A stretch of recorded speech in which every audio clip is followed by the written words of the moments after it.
사람들이 저걸 끌고 다녀서 저거 참 엄청 시끄러워요, 그죠? 이제 끌고 다니면 끝났을 것 같아. 10시 되면 끝나는 것 같아. 아니 그 손님들, 관객들 뭐 끌고 다니면서 뭐 선물 받는다고 뭐 그런 거 하잖아요. 관객들은 조용하게 끌고 다닐 것 같고요. 그나마 아마 그 여기가 되게 또 턱이 있어서 여기 부스 참여자들이 박스들 들고 다니더라고요. 일단은 루민이 저희 연결 좀 한번 봐주시겠어요? 자 어디까지 했죠?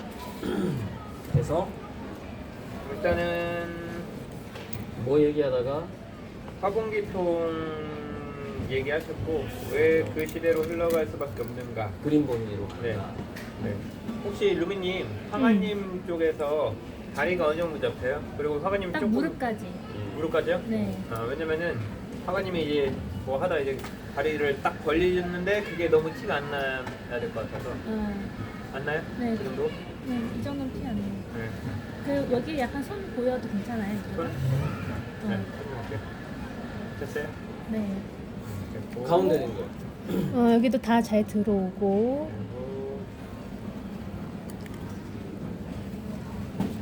그리고 네. 됐습니까? 자 그래서 나는 됐어. 화공기통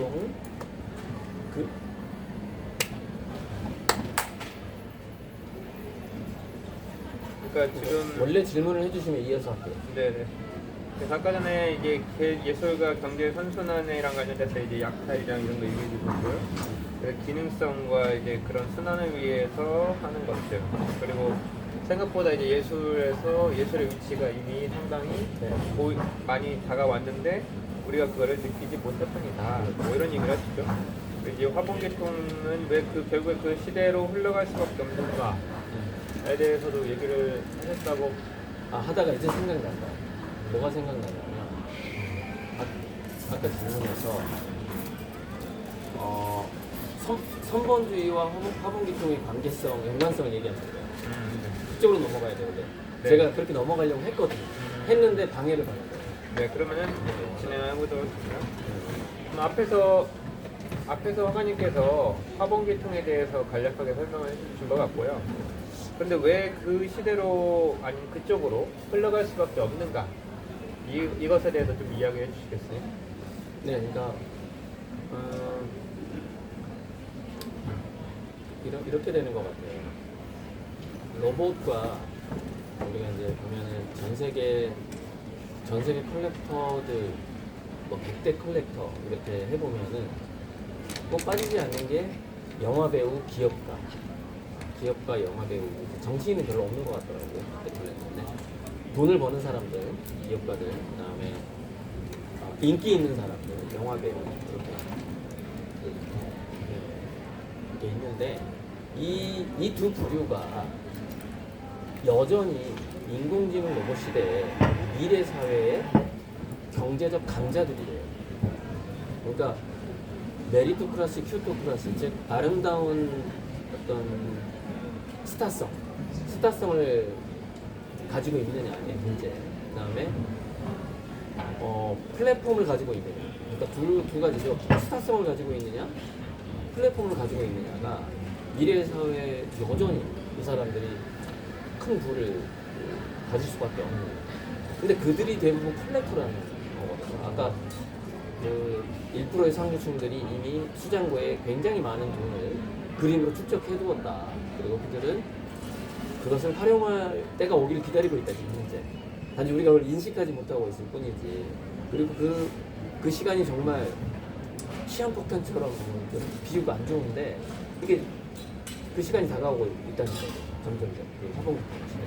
자, 그런데 저는 이제 그 질문에서 좀 넘어가서 화공기통하고 선본홍제는 어떻게 연결될 것인가를 연결될 수밖에 없는가로 그 대답을 마무리를 짓고 싶은데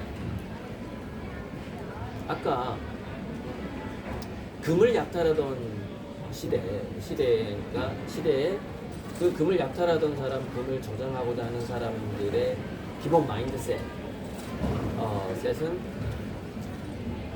더 많은 부를 내가 누리겠다, 사용하겠다, 그것이 비록 내가 훔친 것일지라도 뭐 약간 이런 느낌이잖아요. 그런데 그림을 수장고에 거액을 주고 사서 그림을 보관하고 가끔 그 그림이 보고 싶어서 그 사람들이 수장고에 가서 친구들이랑 와인을 마신대요. 그러니까 수장고에서 자기가 보관하는 자기 그림을 보면서 그 앞에서 와인을 마신대요. 근데 그 와인을 마시러 오면서 그게 비싼 와인하고 다 연결돼 있는 거예요, 이게 구조가. 비싼 와인을 사가지고 와서 나랑 같은 수장고를 쓰는 동료를 예전엔 친구가 아니었을 수도 있죠. 근데 우연히 자기 그림 보러 왔다가 만났을 수도 있죠. 그 수장고에서. 그 수장고에는 와인바가 있다는 거예요. 와인을 마시는 곳이. 그래서 자기 그림 보면서 와인 한잔하고 이런 식으로 간다는 거죠. 근데 그 사람들이 올 때 자가용 비행기를 타고 온대요. 그래서 공항에 수장고가 있다는 겁니다. 그러니까 보통 자가용 비행기가 있는 정도의 사람들이 프리포트를 많이 사용을 한다는 거예요. 정말 이건 상위 전 세계 그 상위 1%는 아니고 0.1%의 어떤 세계 같은데 자, 그 사람들 그림을 보면서 아예 무용성으로 출발했던 예술. 저 그림이라는 것은 우리가 심리적인 어떤 유용성은 있을지 몰라도 물질적인 유용성은 아예 없는 데서 출발한 거잖아요.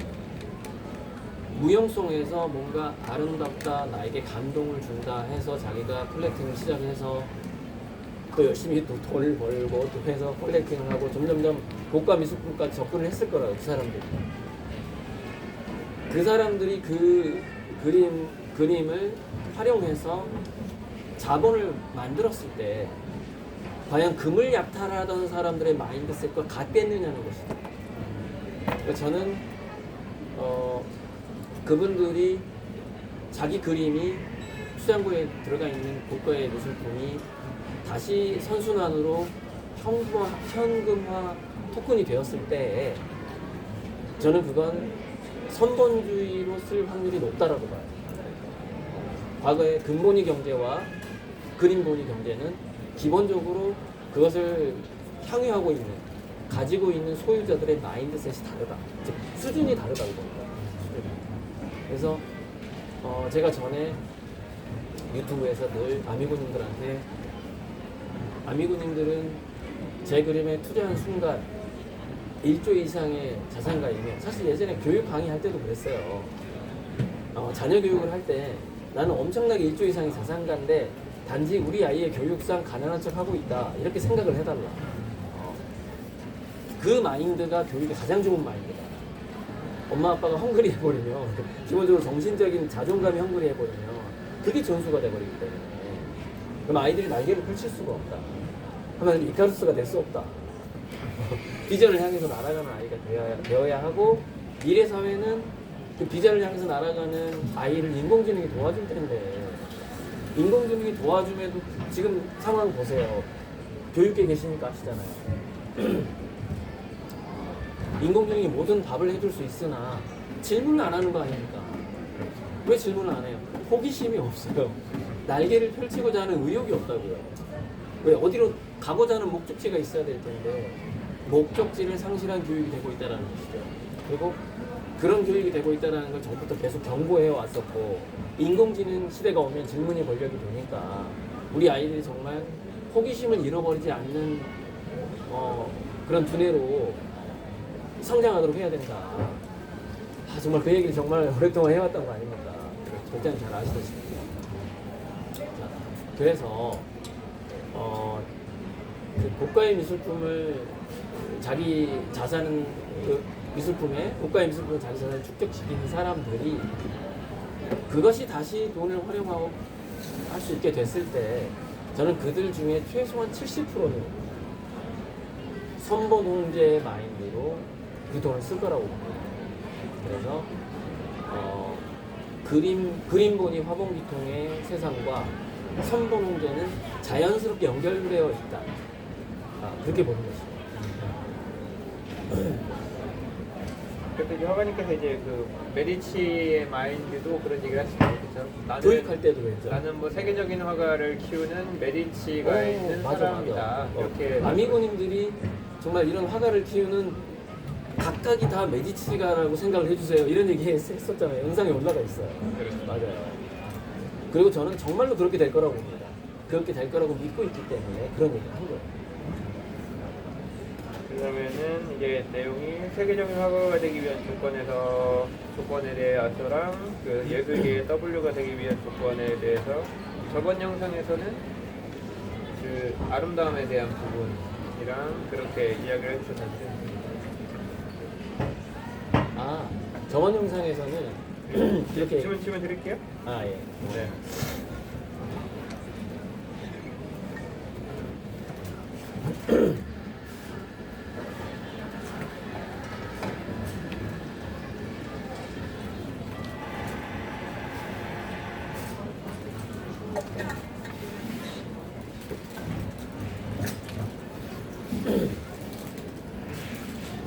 다음 질문입니다. 세계적인 화가가 되기 위한 조건에 대해서 대략 한 20가지 정도 예전에 영상에서 찍어주셨고 네. 그리고 예술계 W 네. 라는 이름으로 해서 화가님께서 이야기하셨던 내용 기억이 나는데요. 그 조건에 대해서 말씀해 주실 수 있을까요?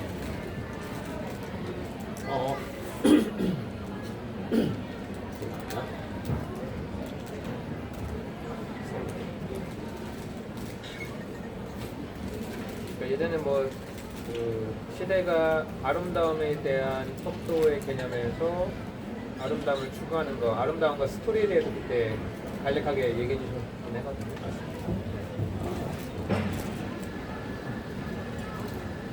질문 다시 한번. 세계적인 화가가 되기 위한 조건, 그리고 예술계의 W가 되기 위한 조건에 대해서 이전 영상에서 많이 이야기를 해주셨는데요. 지금 시점에서 생각하시는 그 조건에 대해서 말씀해 주시겠습니까? 그래서 저번에 좋은 화가 좋은 그림 20가지 조건이라는 영상에서는 제가 두 가지를 강조했어요. 스시라고 해가지고 스토리와 시대성을 강조했었는데 지금 생각해보면 스시는 두 가지 다 스토리에 압축되는 것 같아요. 왜냐면 시대성이라는 것도 그 시대의 스토리니까. 다시 한번 두 가지를 꼽아보자면 초스 같아요. 초스. 그러니까 최초성하고 스토리죠. 근데 세 가지를 꼽아보자면 목이 갑자기. 네, 괜찮아요. 이게 목 가다듬는 게 더 중요하니까. 왜냐면 계속 하는 것보다는 이건 다 자르면 되니까. 찬물 좀. 뭔가 맑은 걸 먹어요. 네.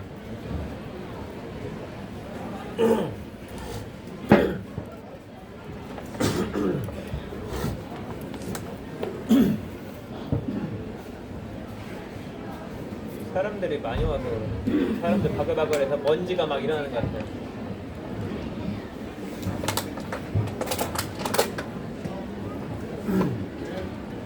다시 이야기할게요.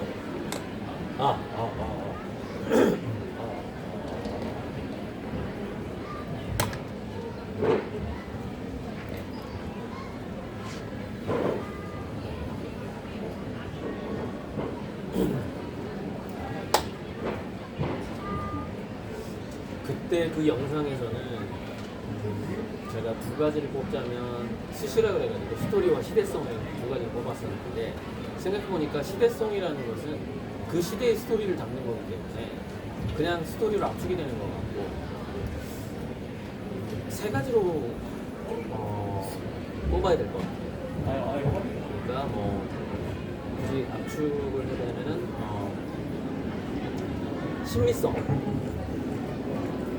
신미성, 스토리, 최초성 세 가지인 것 같아요. 그게 아주 마치 안정적인 산발이 삼각구도처럼 일단은 세계적인 작가가 되기 위한 스토리가 있어야 되고 이 스토리는 그림이 탄생하는 스토리일 수도 있고 그 작가 인생 전체의 스토리일 수도 있는 것이고 그 다음에 일단 그림이 아름다워야 되겠죠. 매력적이어야 되겠죠. 그래야 그 그림을 보면서 와인을 마시죠. 아까 얘기했던 것처럼 저 그림을 보면서 조금 더 그 그림을 환상적으로 의미하기 위해서 와인을 한잔 하면서 뭐 사업부상도 떠올리고 뭐 이런 거 아니겠습니까? 자, 그런데 스토리도 있고 아름답지만 결정적으로 최초성이 없다면 이게 문제가 뭐냐면 최초성이 없으면 어떤 화가로서의 어떤 장벽이 있는데 인류 화가가 되는 초인류 화가가 되는 장벽에 있고 평론가들의 평론가들이 다 이렇게 유심히 보잖아요. 평론가들이 전문가들의 기준을 통과하려면 반드시 최초성이 있어야 돼요. 최초성이 없으면 단지 스토리가 좋고 아름다우면 그냥 동네 화가나 한 국가의 화가는 될 수 있어도 최초성이 없으면 국제적인 화가가 될 수가 없는 거예요. 즉 전 세계 미술 교과서에 올라갈 수가 없는 거예요. 그래서 그 20가지, 3가지 선발이처럼 압축해보자면 일단은 아름다워야 되고 일단은 그 아름다움에 스토리가 있어야 되고 그런데 아름답고 스토리도 있지만 그림 자체에 최초성이 있어야 된다. 이렇게 볼 수가 있을 것 같아요. 그렇게 되면 이제 그 화가는 일단 미술계의 W가 될 것이죠. 될 수가 있죠. 미술계를 한번 바람을 일으킬 수 있는 그런 힘이 생기게 되는 것이죠. 근데 저는 거기다가 그 3가지 특성을 제가 이미 다 갖고 있기 때문에 제가 지금 여유 있게 얘기하는 거예요. 특히 제 그림을 보면은 뭐 눈동자와 꽃처럼 보이는 별, 해달별 이렇게 은하수 뭐 이런 것들이 있는데 이게 이제 우리가 마케팅계나 광고 업계에서 좋아하는 이미지, 사람이 주목성을 끄는 좋아하는 이미지. 일단 우리가 남자들은 뭐 섹시한 비키니 딱 주목성이 생기잖아요. 그리고 전체 연령층을 주목을 끄는 게 뭐 강아지 뭐 이런 식으로 나온단 말이죠. 근데 주목성을 끄는 이미지들은 주로 광고에서 많이 써요. 그런데 주목성 말고 사람들이 선호하는 이미지가 있더라고요. 쭉 역사상 사람들이 볼 수 있는 모든 시각적인 조형물이나 형태 속에서 가장 좋아하는 것을 몇 가지를 꼽아보면 그게 이제 1, 2, 3등에 꼽히는 게 꽃과 눈동자예요. 꽃과 눈동자. 그리고 2, 3등에 꼽히는 게 해달별이에요.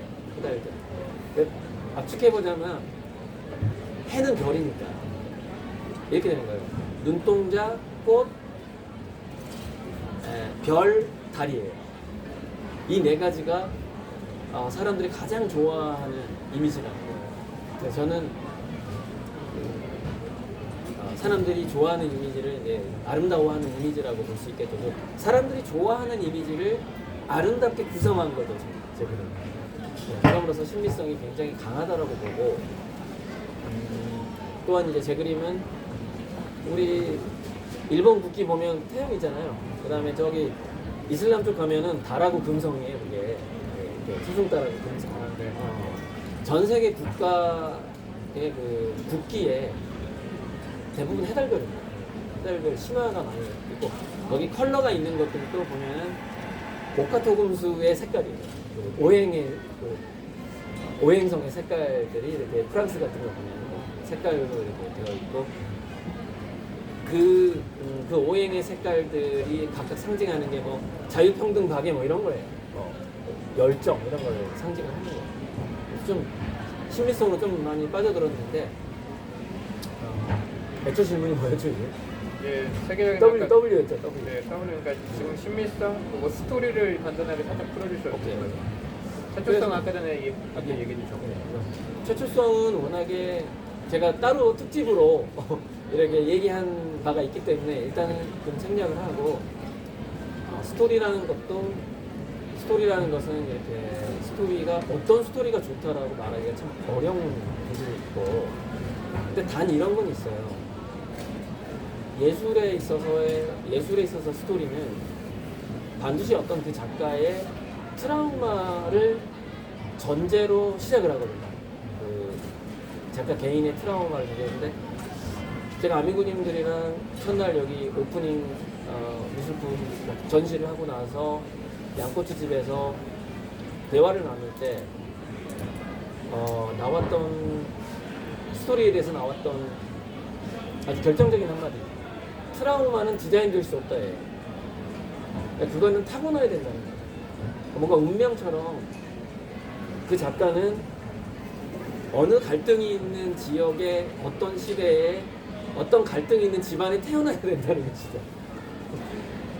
그래야만이 그 작가에게 그 최초의 스토리를 좋은 매력적인 스토리를 만들어낼 수 있는 하나의 좋은 트라우마가 된다. 그러니까 마치 우리가 조개, 진주 조개, 그러니까 진주를 만들어내는 조개 속에다가 우리가 사실 아픔을 주는 거거든요. 그 까만 뭔가 이물질을 집어넣어줘요. 그러면은 얘가 아프니까 움직일 때마다 얘가 아픈 거야. 그래서 그 까만 그 이물질을 계속 감싸는 거거든요. 조개질, 무슨 질이라고 하죠? 키팅질. 우리 이빨 이거랑 비슷한 범랑질이라고 해야 되나? 그걸로 계속 감싸거든요. 그래서 그게 내 몸 안에 있어도 안 아프게 만들어내는 거거든요. 근데 그 최초의 이물질, 그 최초의 트라우마를 어떻게 자신이 디자인할 수 있겠느냐. 그리고 어느 부모가 자기 자식한테 트라우마를 주고 싶겠어요. 그래서 어찌 보면 스토리라는 것도 우리가 스토리라는 것이야말로 정말 자기가 창작하기 어렵다. 그러니까 강력한 스토리. 그러니까 물론 소설은 우리가 다 써낼 수 있죠. 그리고 자기 그림을 그릴 때 어떤 이야기 집어넣을 수 있어요. 근데 아주 근본적인 그 작가의 그 영혼 깊이 처박혀 있는 스토리는 사실 운명적인 거예요. 근데 가장 운명적인 게 스토리인 것 같고요. 스토리를 만들어낸 트라우마인 것 같고 그 다음 운명적인 게 최초성인 거예요. 왜냐하면 이 최초성이라는 것은 시대별로 한정이 돼요. 예를 들면 우리가 세단이다 그러면 후기 인상파 시기의 최초성은요, 그냥 뭐 원근법이라던가 이런 것만 좀 깨도 그냥 최초성이었어요. 저는 굉장히 그 당시에 최초성을 쉬웠다고 봅니다. 그리고 사진이 나왔을 때 똑같이 안 그리면 최초성이었어요. 사진이 나온 다음에는. 그러니까 우리가 지금 많이 알려진 우리 교과서에서 많이 보는 작가들이 인상파 화가들이 왜 많냐. 사진이 등장하면서 이 사람들이 그 최초성에 대한 절박성이 생긴 거예요. 그러니까 그 당시에 나는 뭐네 인상을 표현해서 감정을 표현해서 하면서 그런 것들이 되게 떠밀리듯이 최초성을 이 사람들이 발견해낸 거죠. 사실 그거는 뭐냐면 주어진 거죠. 최초성이 그들에게 그 시대가 준 거 선물한 거죠. 최초성. 그러니까 최초성이라는 것도 약간 운명적인 특성이 있다는 거죠. 어떤 시대에 어떤 자리에 태어나야 된다는 거죠. 고어나 세잔이 그 나라에 태어나지 않았더라면 지금 이렇게 최초성이 있는 화가로 나올 수가 없었거든요. 피카소도 마찬가지예요. 그러니까 화가님께서 지금의 뭐 평행우주나 이런 것들도 과학적인 기술의 발전에 의해서 맞습니다. 네. 그 양자역학이 2025년이 양자역학에 대한 논문이 나온 지 딱 100년이 된 해래요. 그러니까 지금 올해가. 그래서 유네스코가 어디 유엔에서 2025년을 양자 기술의 해로 지정을 했어요. 왜? 양자에 대한 논문이 나온 지가 100년이 됐거든요. 근데 양자에 대한 논문이 나온 지가 100년이 됐고 1971년부터 휴 에버레스 3세가 대학에서 평행우주 다세계 이론을 강의하기 시작했고 그때 제가 태어났어요. 태어났는데 한국에서 태어난 거죠. 다행히 북한이 아니라 남한에서. 만약에 북한에서 태어났으면 제가 어떻게 평행우주를 만났겠어요. 남한에서 태어났는데 제가 대학교 갔을 때 1990년대가 제가 20살 때가 우리나라 번역 출판계가 완전히 붐이 일어났을 때였어요. 그래가지고 전에 한번 얘기했던 것 같아요. 1970년대, 80년대에는 미국에서 잘 팔리는 책이 우리나라에 번역되는데 20년이 걸릴 거예요. 20년, 30년. 그러니까 70년대는 30년, 80년대는 20년 후에 우리나라에 이게 번역이 됐다는 거예요. 미국에서 잘 나가는 책들이. 1990년대가 되면 그게 2, 3년으로 줄어들어요. 그래서 양자역학에 대한 책이라든가 뭐 프리츠프 카프라의 책 같은 것들이 미국에서 딱 출판이 되면 2, 3년 후에 우리나라 대학에서 한글로 읽어볼 수 있는 거예요. 제가 그 시기에 대학교를 다녔다는 거예요. 그러면서 카우스 이론이라든가 신과학, 그 당시에 이제 신과학에는 카우스하고 양자역학이 다 포함이 된 개념이에요. 신과학 이론을 제가 19살, 20살 때부터 풍부하게 접할 수 있었다는 거예요. 거기에서부터 이제 이 그림의 이 체제성이 출발을 하게 되는 거죠. 그러니까 사실 시대가 만들어준 거죠. 그러니까 트라우마도 운명적인 것이고 최초성도 운명적인 거예요. 운명적인 것이고 그렇다면 심미성은 좀 그것도 사실 DNA거든요. 어떻게 보면 제가 애들을 그림을 가르쳐 보면 극복 못하는 애들이 있어요. 그 입시미술로 접근이 안 돼요. 그러니까 그림을 잘 그리게 된다라는 것도 사실은 그래서 제가 아까 얘기했잖아요. 우리 고조 할아버지가 목수였고 증조 할아버지도 목수였고 우리 할아버지는 농부였지만 목수의 피가 흐르는 거 아니에요. 목수들이 맨날 하는 게 뭐 구도 보고 어떻게 아름답게 지을까. 그 DNA가 제가 4대째 내려오는 거 아닙니까? 고조 할아버지 때부터. 심미성이라는 것도 역시 좀 약간 운명적인 측면이 있는 거죠. 그래서 아미고님들께 누누이 여러 번 제가 유튜브에서 말씀드렸지만 저는 일단 미술계 W가 될 운명을 타고났고 근데 거기다가 화분기통과 선본홍계라는 것을 지금 이미 제가 감지했잖아요. 일찍 감지하고 그 세상을 준비하고 있잖아요. 그렇기 때문에 이거는 단순한 미술계의 W로 끝나지 않는다. 분명히 새로운 시대를 열어가는 W가 될 것이다. 저는 그렇게 생각합니다.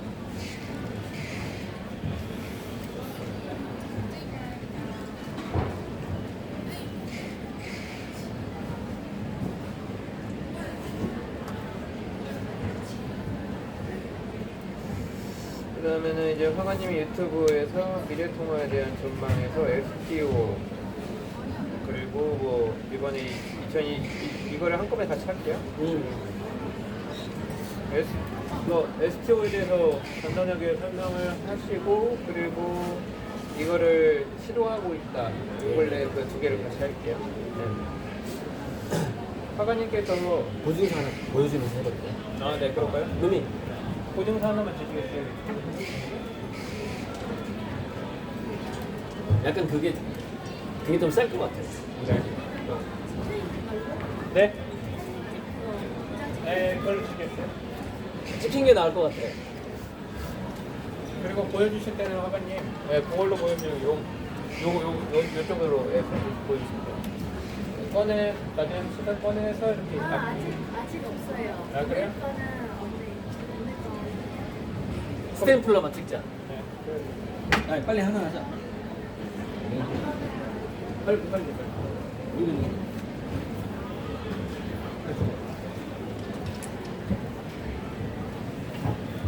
한번 끊을게요. 네.